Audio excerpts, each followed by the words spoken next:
Welcome. This is Rabbit Holes with Aaron. I'm Aaron. I'm a 20-year Marine Corps veteran. I keep bees.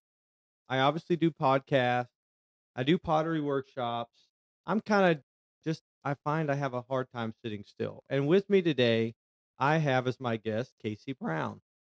Casey has been an advocate for veterans since I have lived here. Since I got out of the Marine Corps and came to Texas, I've been familiar with Casey and his sacrifice and dedication to helping, kind of set veterans free, but also providing services and providing resources. And he's just a resource. Like in so many ways, I if I find a veteran that's hurting, I just give him Casey's information, knowing that he's going to get him set up with a VA. He's going to connect him with a resource that maybe provides the rent or whatever they're going through to help them get back and transition to a good and healthy civilian life. So yeah, that was a long intro, Casey. Well, I appreciate it. Yeah, you're welcome. And we talked about what we're going to start with today, and we really want to explore a little bit of what Casey has seen.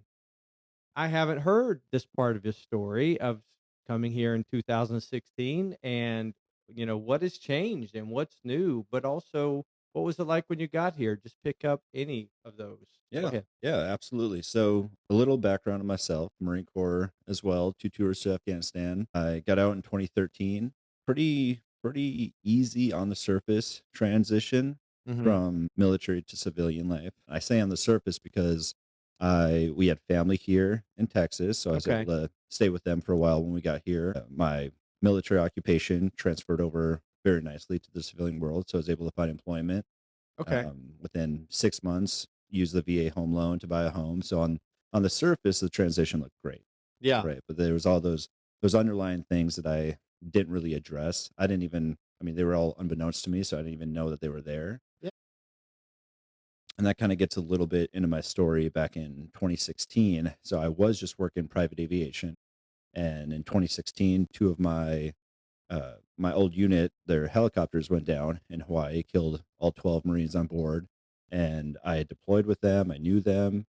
And at that time, kind of my mindset, I was so stuck on the logical side of my brain that my emotional side was almost completely shut off. Wow. And when that accident happened and those deaths occurred, the logical side of my brain said, that's we know this is a risk. We knew that signing up. We know that death happens. And the emotional side felt nothing. I didn't feel sadness. I didn't feel sorrow. And that was the first time that I really had that thrown in my face, Yeah. that I didn't feel those emotions. So I spoke to my wife and I asked her, like, is it normal that I don't feel sadness when people I know die? And, you know, as nicely as she could put it, she said, "That's not normal. You should talk to somebody." And that was really again, I say light bulb moment, but it was really that spark that set me on this path to just communicate with other veterans, to talk to them and see if I was alone in this thinking, to see if anybody else felt those things or Sure. there's lack of emotions. And the more that I started getting engaged with veterans, the more that I felt like I wasn't alone. I wasn't isolated in those things. Those others have felt and been in the same place as me. And I just fell in love with that peer support. Mm. And I wanted more of it. In every aspect of my life, I could see things changing. I could just hear them tell me their story, and I could pick up little aspects of their story that related to my life. Sure. So I fell in love with peer support and got kind of jumped all in 2016. And yeah, that's where I started this position as the executive director for the Military Veteran Peer Network here in Denton County. And it's just been a wild ride since then. Yeah. Yeah. Wow, there's so many. I mean, I instantly think as you shared your story, and thank you for sharing that. It's it's something that every veteran needs to hear, right?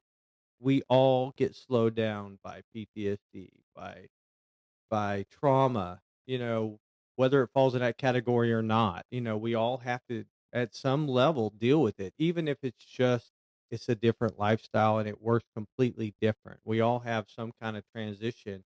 And I think about a resource that I want to shout out to, Recovery Resource Council, that has just been amazing in my veteran transition journey. And I didn't have anything.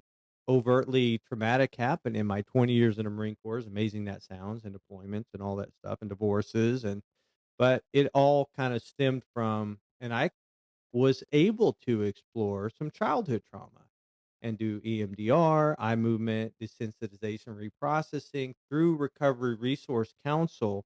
And they offer it, they're paid by grants to offer it for free to veterans and first responders. And so then I went through it and I got a lot of freedom and it changed my life. And then my wife went through it, did EMDR as well because she's a veteran spouse. And now I have a buddy who's in the sheriff's department that told me in a private secret moment, he told me he's struggling with PTSD because he's seeing people die and he's seeing people doing the worst things to other people and children and all this stuff. And so I was able to tell him about it because they also reach out to law enforcement. And so, yeah, I guess well, as we kind of know, we're aligned Mhm. in getting the word out to people that there is hope and there are all kinds of resources out there to help, not just with veterans, not just with first responders, although that's our particular chosen field, Mhm. you know. But yeah, so Yeah, so that was 2016 when I kinda hopped on board with the Military Veteran Peer Network, and it looked very different than what it does now. mhm, As a statewide program, it looked a bit different, and for whatever reason, I think just the reflection of the veteran community looked a bit different than it does now, and I kinda chalk it up now to just the identity of veterans, how that's changed. If we look at, Vietnam era veterans sure, or the buildup of VFWs and the great success that they had, and how a lot of those numbers have diminished over time because what I've personally seen with all these veterans that I work with is that identity that they don't want to just step away from the family and go to a bar and drink around other veterans that are disgruntled and mad about the VA and sure, you know just filling their lives with negativity. They want to do something with their family. They want to find, like you said, find hope. They want to be mhm, around other people who understand a little bit about what they've gone through and have seen the light from the other side. That if they're struggling with their marriage, they want to be around people who have successful marriages and have yeah, overcome some things.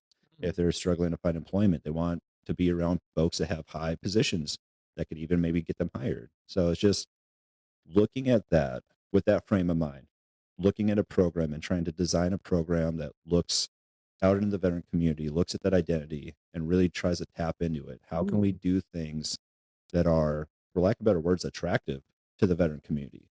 sure, What's attractive to the spouses? What's attractive to other veteran organizations that you want to partner with? And yeah, that's really what kind of set us up in this direction that we're in now is just trying to make an organization that's attractive for the mm. veteran. Well, and I love how reflexive that is, Mhm, right? Like, I want to reach the veteran that I run into today, mhm, right? That's what you're saying, because we look at all these systems and, the VA, God bless it, right? I'm enjoying all kinds of wonderful VA benefits. I'm not trying to just talk bad about them, but they're just now getting set up to help Vietnam veterans. Like, they don't even they it's not even in their mind what the veteran coming out today needs, right. you know? Does that ring Yeah, true for yeah, you? absolutely. And there's in that sense too, there's the kind of the separation of transactional versus relational organizations and Mhm. for good reason. I mean, we need the transactional organizations out there, the Right, ones that provide specific like employment, for example. All the workforce, employees that we work with, their only job is to get that veteran employed. right, Now, while they're helping them find employment, then the topics might be brought up that I'm also struggling to feed the family. I'm also struggling to keep the lights on. I'm struggling sure, with transportation needs.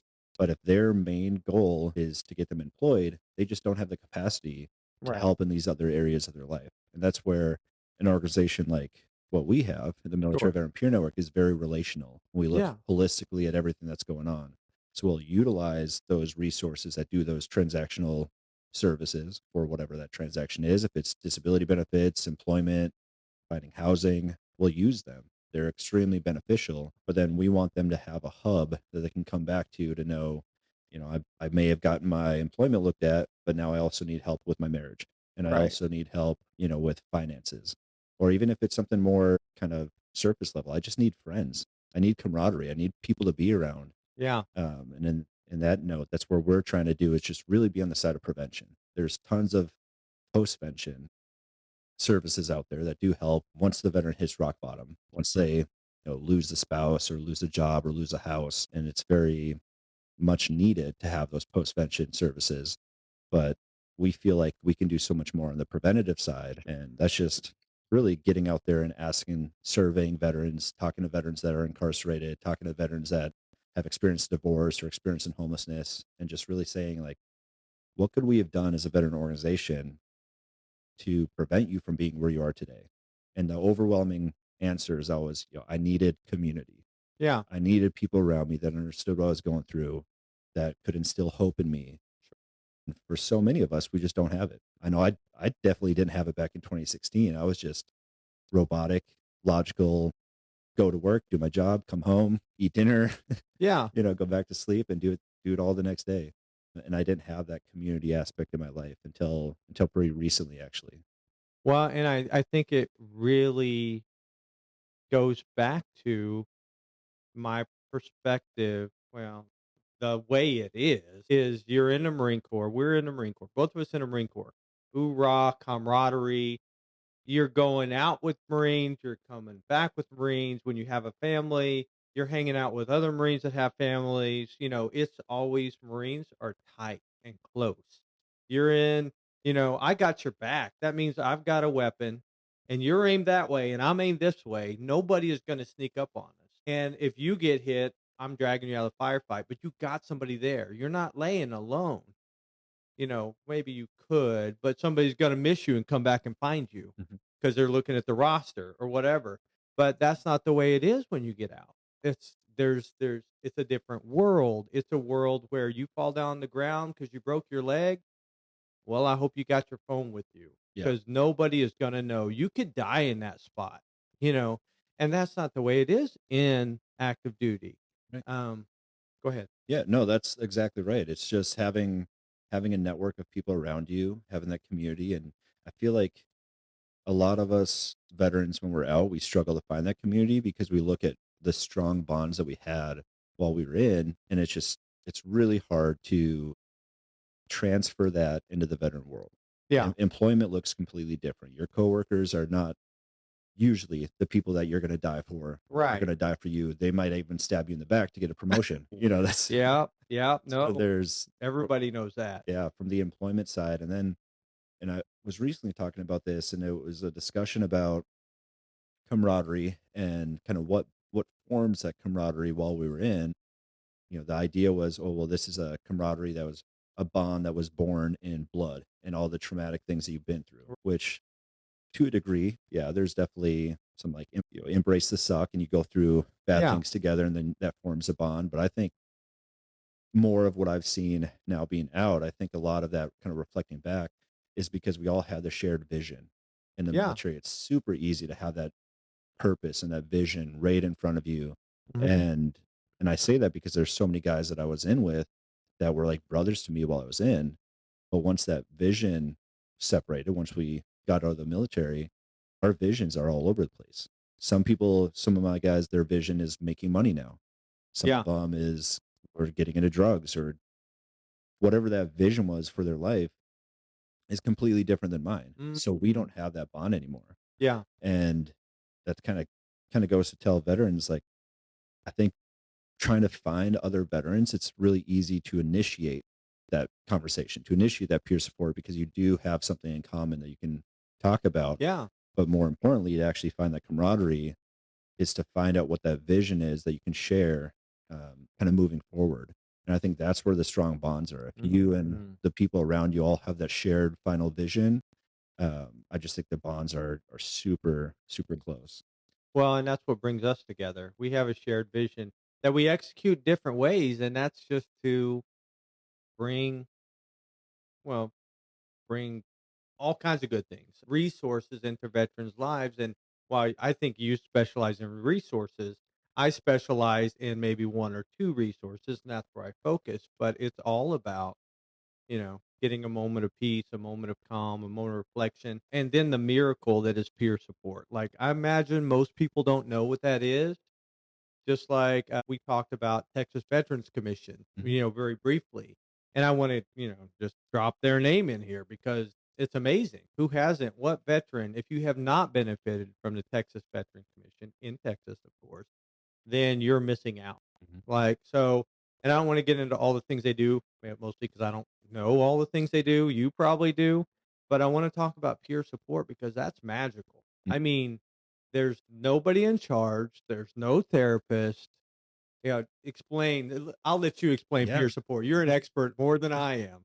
No, absolutely. I mean, just what you said there, there's no hierarchy. No one's above anyone else, and that's what I absolutely love about it, is that it's when I'm helping a veteran, it doesn't come from a place of authority, which I think is extremely important. Right. Many, many veterans are done with authority once they get out. Ah, For years, telling them everything to do, how to live their life. It's all in a book. If you do something that is not in a manual, then why are you doing it? Right. And there's yeah, punishment and discipline, and you're wrong for and you're doing it. wrong for doing it. Yeah. Exactly. So many veterans, just that I've seen, just that personal experience, they do not seek authority. Actually, they'll turn away from authority. So that's where peer support is like that common ground where, hey, I'm just a veteran. I was in the Marine Corps. I've got my own journey. I've got my own trauma. I've got my own successes. And Yeah. I've got the thousands of other stories of veterans that I've helped in the past that I can reach into and pull from and help them. And we say it all the time. Like, it matters who it comes from. And Yeah. that's for anything. And we see that a lot with resources. We see that a lot with even getting help. So say you need counseling, or we have various programs and groups and events, and just getting the veteran in the door. That's always our main Yeah. objective, is just get them in the door and then they see the benefit of it. So how do we get them in the door? Well, are they going to come on their own free will? Are they going to see something on Facebook? Maybe, maybe not.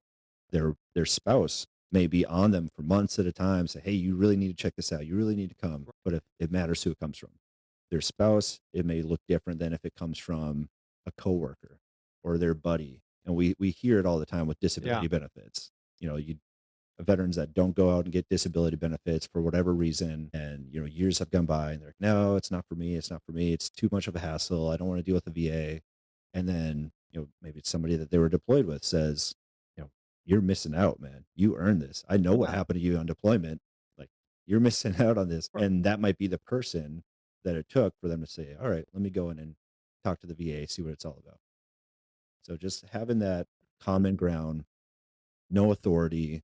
I think that's really where the the trust is built. I think the camaraderie is built out of that, not Yeah. having the hierarchy, and yeah, just way stronger bonds than you have with dealing with somebody of authority.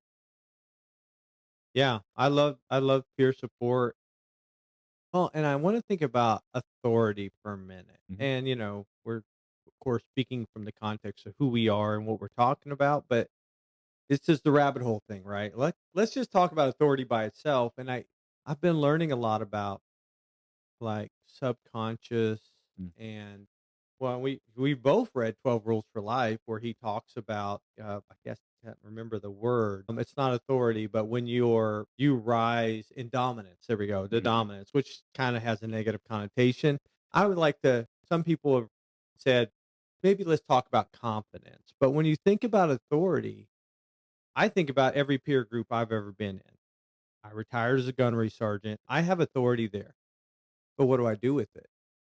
And if you have authority, if the person that really has authority doesn't say a thing about it, you would never know they have it. You just feel it, right?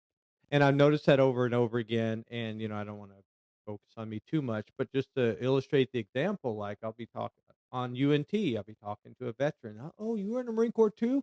Yeah, I was EOD. I got blown up, explosive ordnance disposal.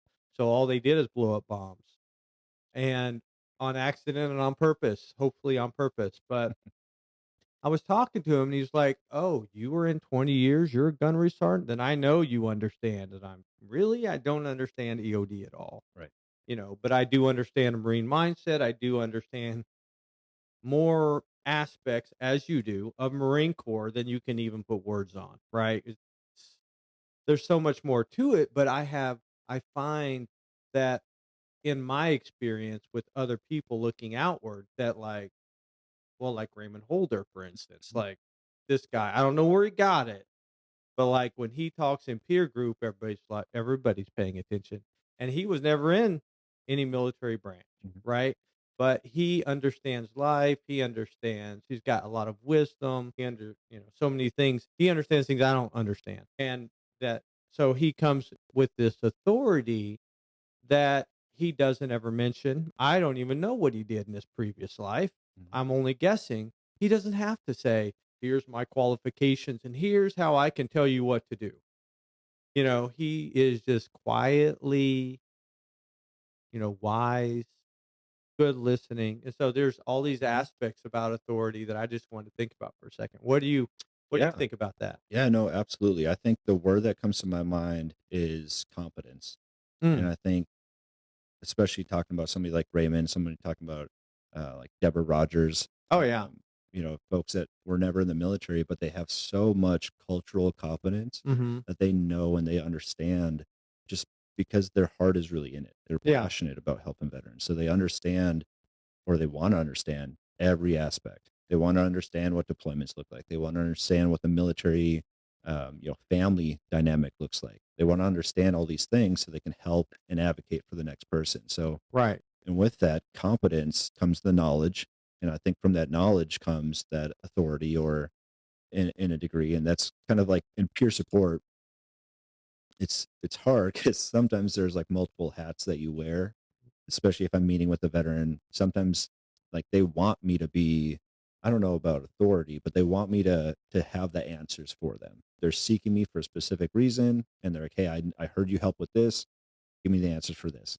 Like, I don't wanna sugarcoat it. I don't wanna, Right. we don't have to build a whole bunch of trust. I don't want to talk to you. I just, Yeah, yeah, whatever. I Yeah. just want the resources, and that's great. And sometimes sometimes peer support can be transactional. I can have yes or no responses. I can have 1 or 2 word answers for them, but, um, yeah, I don't know. I think just having competence in what you're doing, having the knowledge, just organically, it brings out a sense of kind of like when someone walks in the room and they have that to them, they can, what's the saying? Command a room as soon as they Sure. walk in, Yeah. and not necessarily that they're coming from a place of authority, but that's just confidence, competence, and knowledge. Yeah. Well, and they could command the room and they choose not to. Exactly. Yeah. And they choose to they're I mean, maybe, and I'm just thinking out loud about it, like they're so confident in themselves. They're like, I'm gonna do the right thing at the right time for the right reason pretty much every time. Let's see what everybody else can do. What do you have to say over there? What do you have to say in peer group? No, I haven't heard from you speak, Smuckatelli over there. Please, no, what do you think? Yeah. And you can stand back. I think he can stand back and let them share what they have to say. And is he like, no, that's incorrect. No, that's not Right. this person Right. at all. Yep. This person is like, wow, that's an interesting theory. Well, how does that look in 20 years? Or what does that look like in 5 years? Or how's that working for you? Or something. And just drawing the story out of the person. Because this is another theory, and this comes from the counseling side of my brain. All we're trying to do is get people to hear themselves. Mhm. Because if they hear themselves, like, "This is bad for me. I don't like waking up with a hangover." Well, it sounds like that's an unpleasant choice for you, and I'm not talking to you at all, Casey, because this isn't you, but, like, for someone else, a made up scenario in my head, and it's like, "That sounds really tough." You know? Yeah, it is tough. Why do I do this to myself? No, that's a good question. Why do you do this to Yeah. yourself? And you just reflect back to them, and, this is peer support. This is advanced peer support, right? Tactics, but you hope college teaches you something. And I love just at the heart of peer support, it is so give and take. Like Mm, when I, even if I'm facilitating a peer group where they might look at me as, a facilitator, as somebody that has the answers, I love sitting back and taking in their answers. I love sure. getting new perspectives and just learning from other people. And I hate to hear it, but sometimes we have veterans that say like, "Oh, I've been out for so long, or I haven't done much since I got out. I have nothing to offer." Oh, yeah. There's so much that you have to offer. There's Right. so many things in your story that other veterans need to hear. And if you're just if you put your walls down, if you become a little vulnerable and you share those parts of your story, you'd be surprised at how many people's lives you can affect by sharing your story. Exactly. It's just like there's no stupid question because everybody in a room has that question. So you're saving me time by asking the stupid question, and the same thing in peer group. And I love about peer group too that people, as they learn what it's about, especially veterans, are really skeptical. I am one, and it's like as I learn what it's about, it's really like a swap meet of everybody's nuggets of wisdom. Like, Yeah, what do you do in this situation? Well, I learned to do this, that, and the other. There's something for me in there. exactly. And I'm not talking about me and other veterans. I'm talking about me, Aaron. There's something for me, in the first time person that comes to peer group and just trying it out. Like, where are you coming from? What are you doing? Mhm. Or whatever. And you hear their story, whatever you can do to draw out their story and you draw out the wisdom. Because, yeah, we're not ever just solving problems for myself. And especially in our roles, right? Yeah. If EMDR works for me, man, I'm telling every veteran about it. Mhm. And then so it wasn't pioneering it just for myself as it turns out. I thought I was, but I'm making it easy and more understandable, Yeah. for others. Yeah. Absolutely. And that's where I just like our military cultural competency training that we give. I think that just puts those things out there in a way that is easily received Yeah. from not only veterans but also their spouses and family members, that they're able to understand some of the concerns, some of the things that veterans go through, some of the mindsets that we have, and like we break it down very very easily. Where we'll see light bulbs go off in people's heads during the training, and they're like, a veteran might be like, "Oh my gosh, I didn't even realize that about myself," or that spouses that are seeing their husband in a different light for the first time ever, Yeah. and understanding why they act a certain way, why they respond a certain way to the tactics that they use, and completely watching their marriages turn around. Yeah. It's just amazing. Yeah. It definitely having my wife go through that training, it opened her eyes to some of the ways I do things, Mhm. and it made our marriage better a little bit. So yeah, I agree with that. And I want to go back real quick. I mentioned something that I didn't get to the point I was trying to make, and that was we come out of the Marine Corps. We are family, live or die together, family with other Marines. We have our favorites, but everybody is in our circle. And, we got trauma bonding, sure. We got partying together, okay, that too. Field day events, we're cleaning together, we're doing everything together, right? Especially in our younger ranks. And then even you get different circles as you get up to the higher ranks, but it's all social. And then you're split up. You get out, you think you're free, and you walk out of the gate or you drive out or you got a moving van and you're going, back home. Okay, what's next for me? And there's no all those friends. You were so surrounded. You just want a moment alone sometimes in the Marine Corps, right? And even you can't get that in the bathroom most of the time. But, and then you get out and you can't like let me share a story. So I had a dream after I got out, and in this dream, it was one of my favorite fellow gunnery sergeants, right? And I'm not going to say his name, but like we were tight, we joked, we messed with each other. If I didn't bring coffee, he brought coffee, and we're so close. And then of course this thing happened. I got out of the Marine Corps, and I had this dream at night, maybe a year after I got out, and in my dream, there he was, and we were both in camis, and he's talking to me just like it was. And I woke up, and I even get a little emotional now, and I cried because I thought I'll never see this guy again. And so you go from being close family to being like it's almost like 300,000 people in the Marine Corps. It's almost like all 300,000 are dead now, Mm. right? Thank God for Facebook, you know, but that's how it felt. And I woke up and I cried, and I was like, I'll never see this guy again. But that's not reality. But it was an important moment to feel. but that changed what I did too. I came up with my own solution. There's no solution for that. I mean, there are groups that get together, like guys who are. I've actually now become a group of a couple different Marine groups that were in a unit during a certain 4 years, and so a early '90s group of Marines I meet with because we were in the grunts together, and a late '90s group that I meet with, and so every couple of years we have a reunion, but I did something even more. I mean, you can tell it hit me deep, but I got in an RV and I started visiting the Marines I served with all around America. And it's almost like it got pieces of myself back. But there's nobody doing that for me. I had to come up with my own solution. And luckily, I'm pretty smart, but also pretty educated. And I've got a good circle, you being one of the people. And so, I came up with that. But most veterans are just, I'm in my apartment. Maybe I'm in my house with my family. You know, I have lost everybody that means something to me Mhm. except for these people.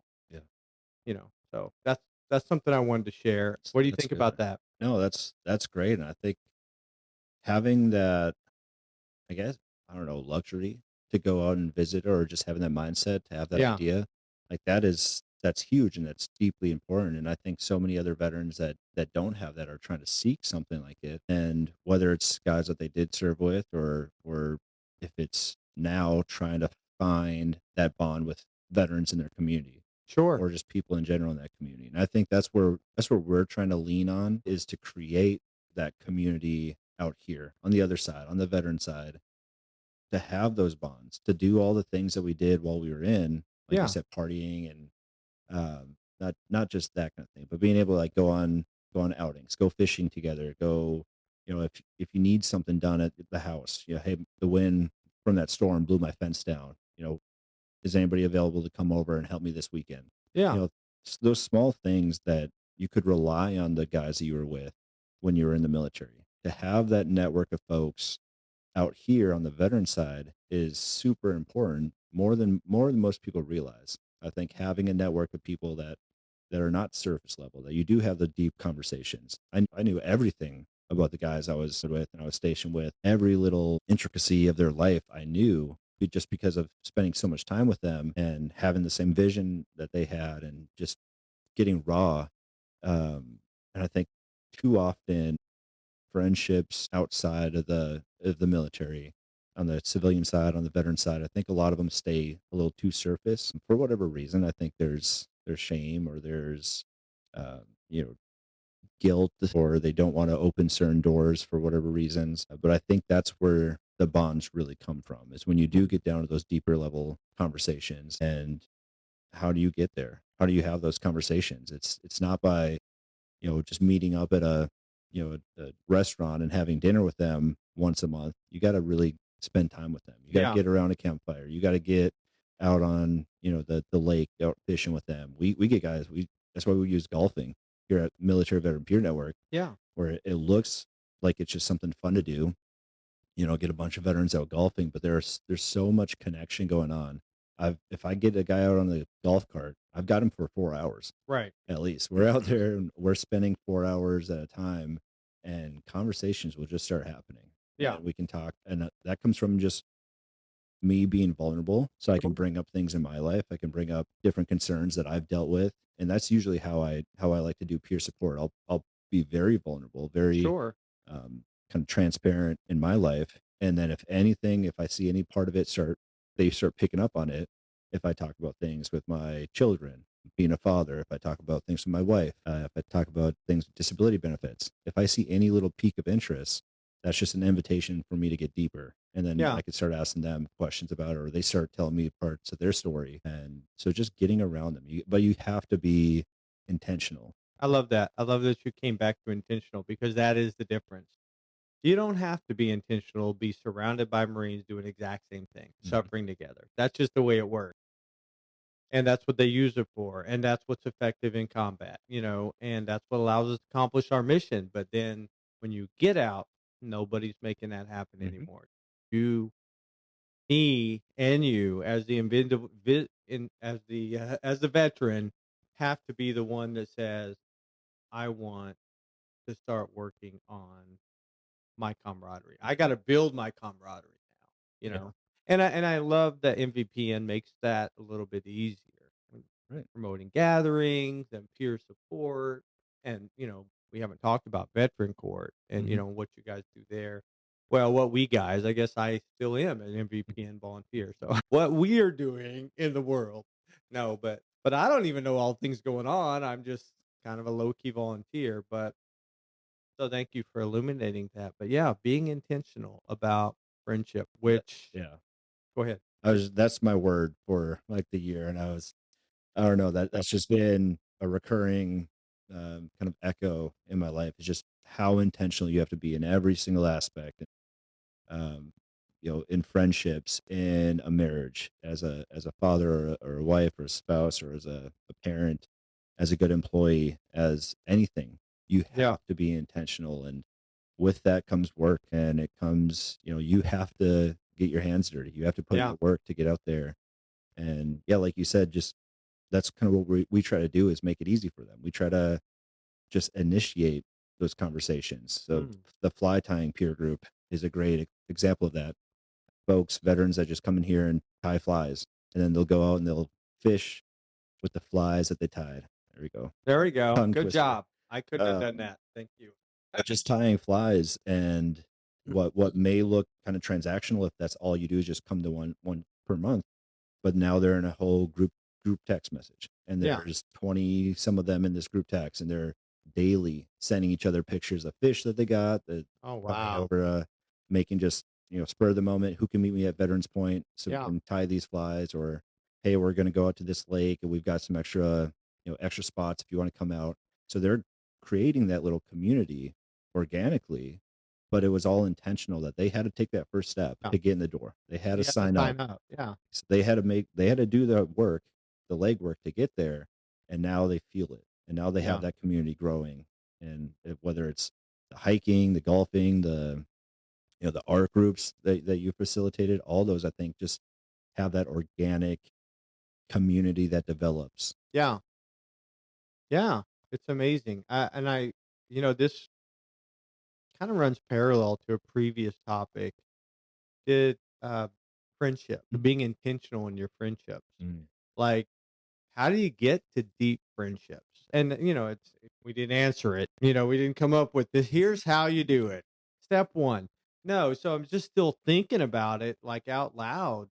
And since we're on intention and friendships between veterans, really, like, what are some aspects of really getting like a good friend? Because Mm. that's like gold. I don't even know where you get a good friend, or, I'm trying to puzzle. I do have some good friends. And so I analyze them and I analyze our relationship. And there's a lot of counterintuitive things happening. Like, for instance, and this is basically the depth of my knowledge on this. Yeah, that distance sometimes it doesn't make sense. But if you can leave the friendship for a year and come back somehow, that seems to make it stronger. I don't know how it works, but what things do you come to mind for you when you think about being intentional about friendship?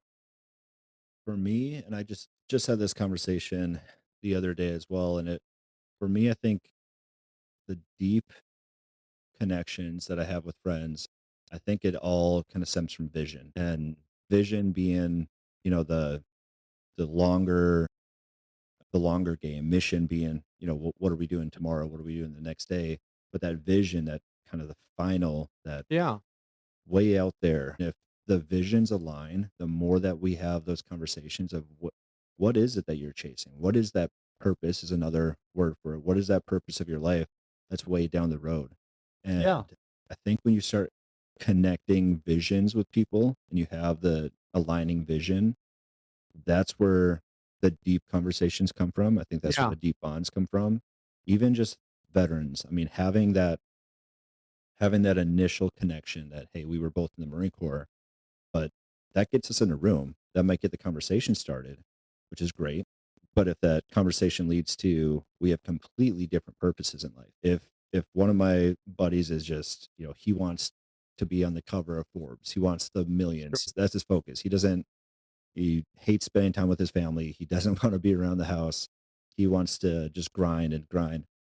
I'm not going to have those deep conversations because our visions and our purposes are not aligned. And the reason this got brought up the other day is I have a Thursday men's group that I'm in, and it's with Matt Chandler, and it's some other veterans that we discuss, the Bible, we discuss different things, what being a man looks like in today's world, and the conversations that we've had because we have that vision.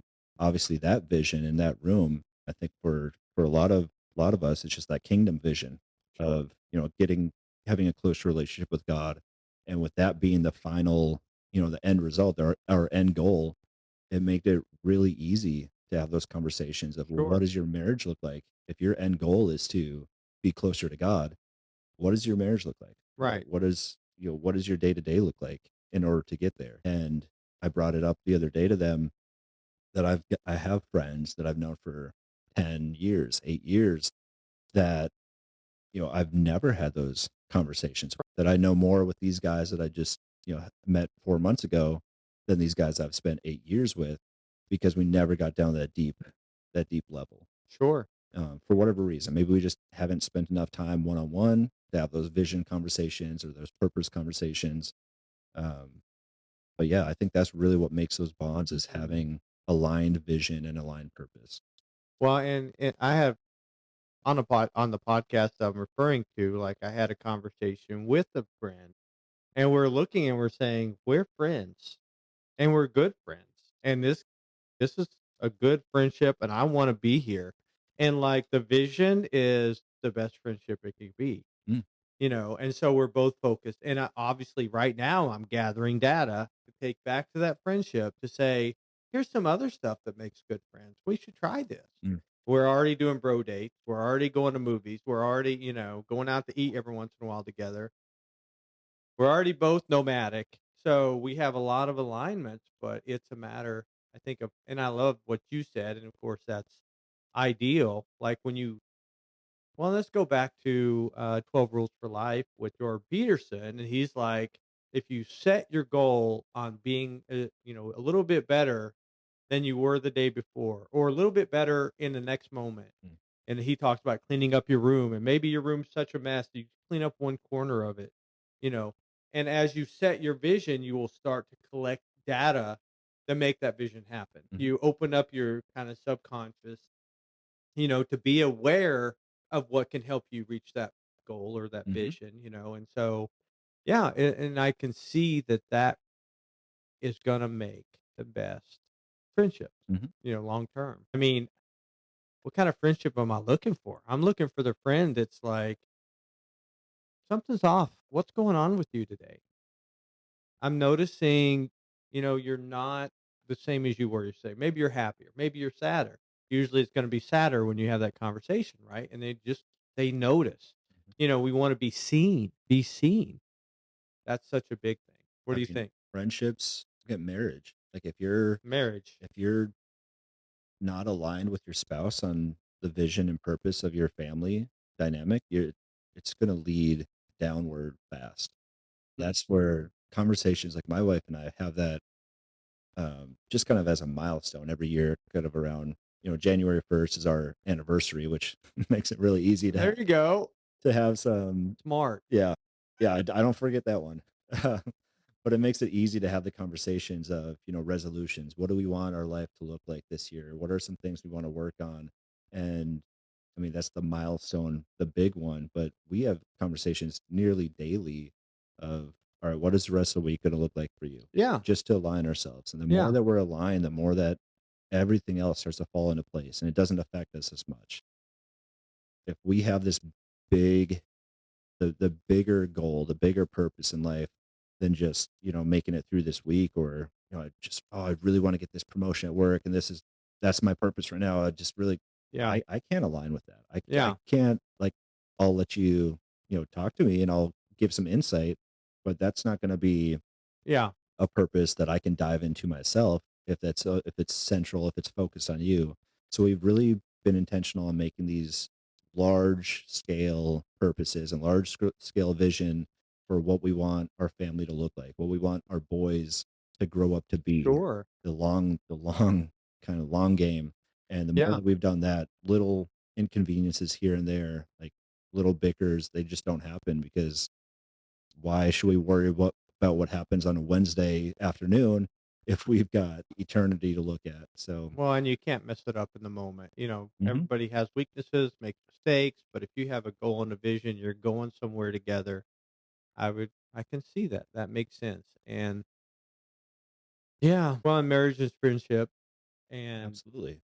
yeah, it's yeah, that's my best friend. Sounds like that's your best friend too. Yep. And you can. I always. It's funny. I reflect back on talking to a sheriff's deputy.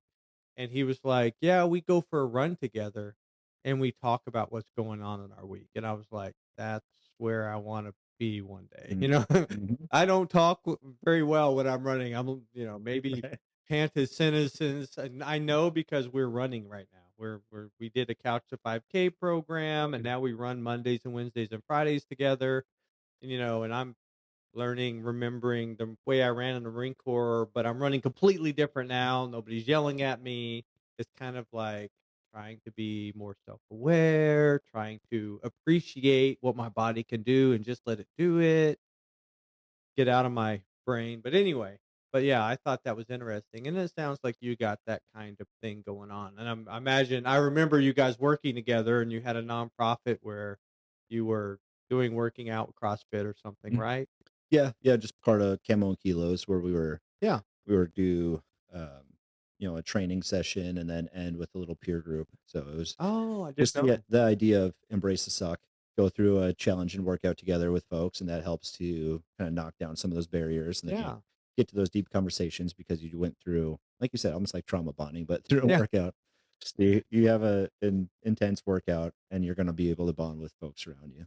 Well, and I didn't think about that, but me and my wife are trauma bonding through Running, yeah, the very natural and good for you way, depending on how you do it. yeah, But yeah, interesting. Yeah. Maybe I need more trauma bonding in my friendship. yeah. Don't seek too much trauma. Here, let's go get in a car accident Right, together. No. right. We'll be stronger together after that. Oh my goodness. Yeah. Oh, we can take it to an extreme, and that's okay because this is rabbit holes. I mean, it's funny. I'm gonna go on that rabbit hole. We still got a few minutes left, but the rabbit hole of, you know, trauma bonding, but also friendship. I think I lost my train of thought there, and I'm okay with saying that. But yeah, anything that comes to mind from that? I mean, running together, trauma bonding. Oh yeah, yeah. So we've been trauma bonding. We had my bonus daughter, her boyfriend got in a motorcycle accident over the weekend, and so we've all kind of been. I mean, I guess we're drawing closer because we're all crying together, but he's okay. He's gonna be okay. Eventually, about 6 weeks, and then he'll be back to complete normal function for a 25-year-old. So we lived that life. We were 25 and in the Marine Corps. I think so, Mhm. right? And felt immortal and like, look, I can ride a motorcycle with one foot. He didn't do that. That's not what his thing is, but that's a safety brief, right? Here's Marine Corps culture. All the stupid stuff that the Marines did the weekend before becomes a part of your Friday safety brief. So you hear ridiculous things like don't swing a chainsaw with one hand and don't ride a what was it? Don't ride what is it? Not a sport bike, a dirt bike. Don't ride a dirt bike over big concrete, cylinders. And then you're like, well, I want to hear the rest of that story. And this is Friday safety brief. Do you have any Friday safety briefs that come back to mind that were Oh gosh. interesting? Being stationed in Hawaii, they're usually ocean related. So Yeah. it's stay out Like, of the ocean if you've been drinking, okay. watch your footing on coral. There's some stories there. Yeah. Good old safety briefs. Yeah, you always know that it's in there for a reason. Yeah. There's always at least a part of my time in, there was always a part of safety brief where it's like it had to do with unprotected sex.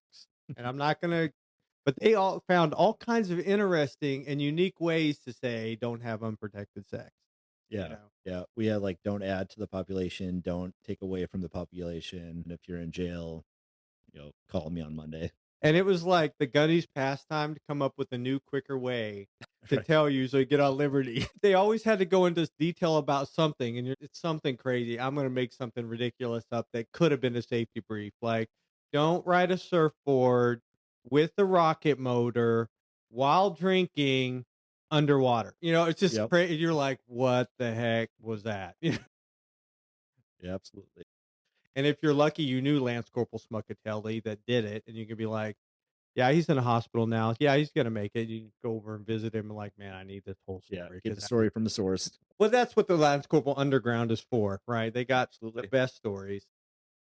They know when you're getting out for liberty, the Lance Oh, Corporal yeah. Underground. I was a gunny, and I didn't go to the company gunny for information. I went to the Lance Corporal, like, hey, Lance Corporal, what time are we getting out of here? He's like 11. I'm like, but they're saying like 1300. He's like, it's 11. Yeah, with a wink and a smile. Oh, it's so fun to share that history. For me, it's like let's talk about my favorite story, right? From my time in the Marine Corps. Right. Any saved rounds or alibis? I don't think so. Just be intentional. Be Yes. Be intentional. intentional. Yeah. Have a goal, have a vision, and be intentional. We just came out. I just came out of a Bible study where we talked about be a doer. Mhm.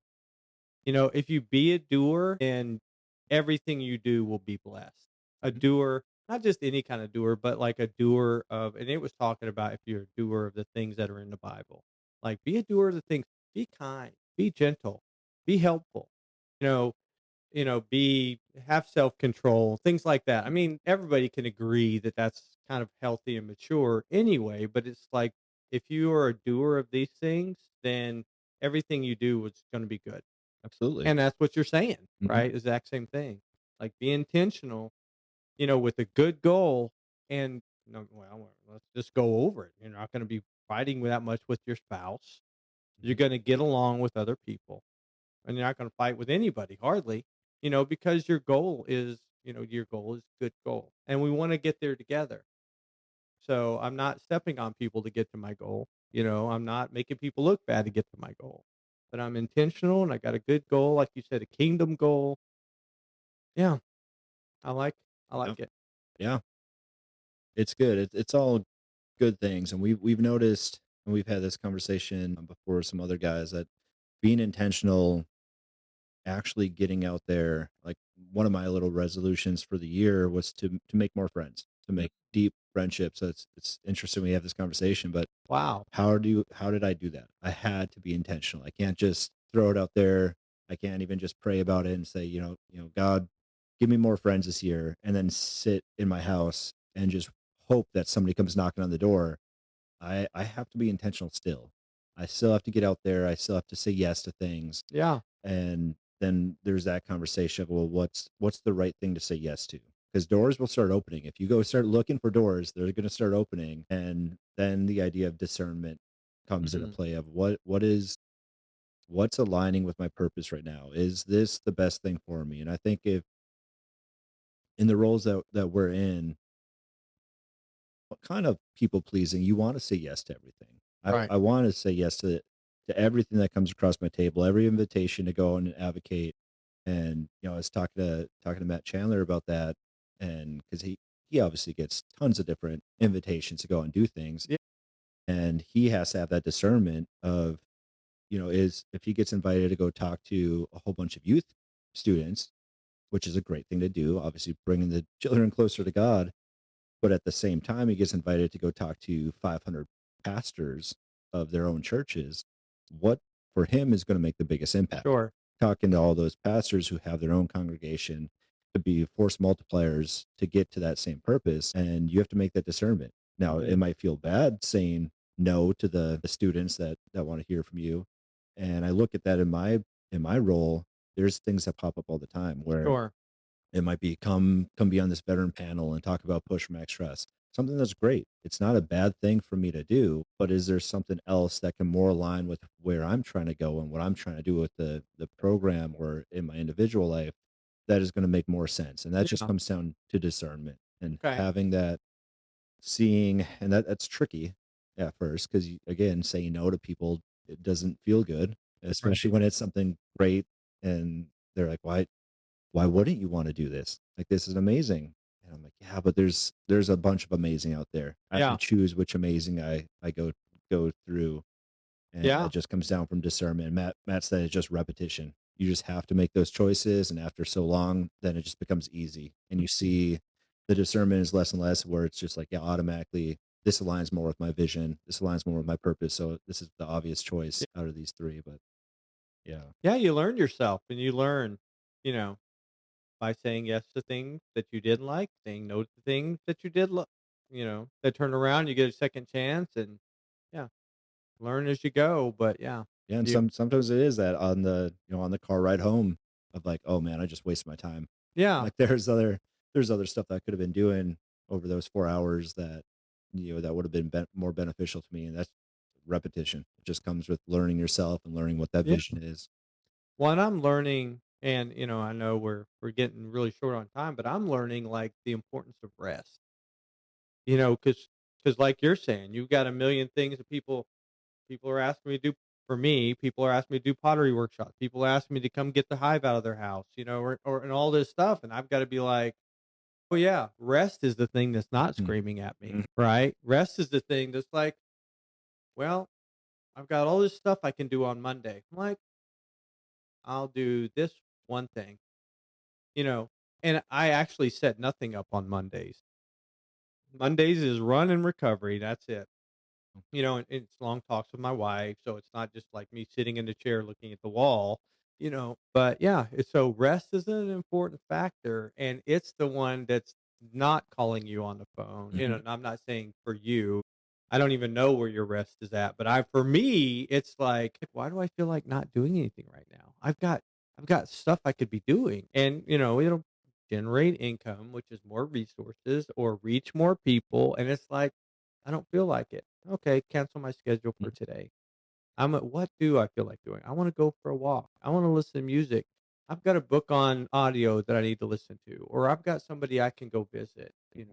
And so, that's another. I know it's like, well, it's simple. It's only these 100 things, but it's not. We're talking about intention. We're talking about, vision and focus, and we're talking about rest. Yeah, self-care is just so important, and what I love about self-care is it looks so different for everyone. Yeah, Some people hear self-care and they're like, "That's my, spa day. I go get my nails done," or I read a book. It could be that. It could be going on a hike. It could be like a big self care for me is when I walk my dogs with my wife at night. yeah, We have those conversations, those vision conversations. We talk about what the rest of the week looks like and but it's so important because if you don't take that time for self care, it will catch up. It'll find you. It'll make time, but usually in very dramatic ways. And you'll be, whether it's physically exhausted, whether it's just mentally tapped out, and then you're no good to anyone if you hit that point. And that's again something, self-control, you learn over time, yeah, repetition. And it really feels bad when you are completely tapped out and there's people that still need you, whether it's veterans, whether it's your yeah. spouse or your children that need you, and you're completely exhausted because you didn't take the time to self-care. Mm. Well, and those are good final words. And with that, we're going to say goodbye. Thanks for being with us today, Casey. Of course.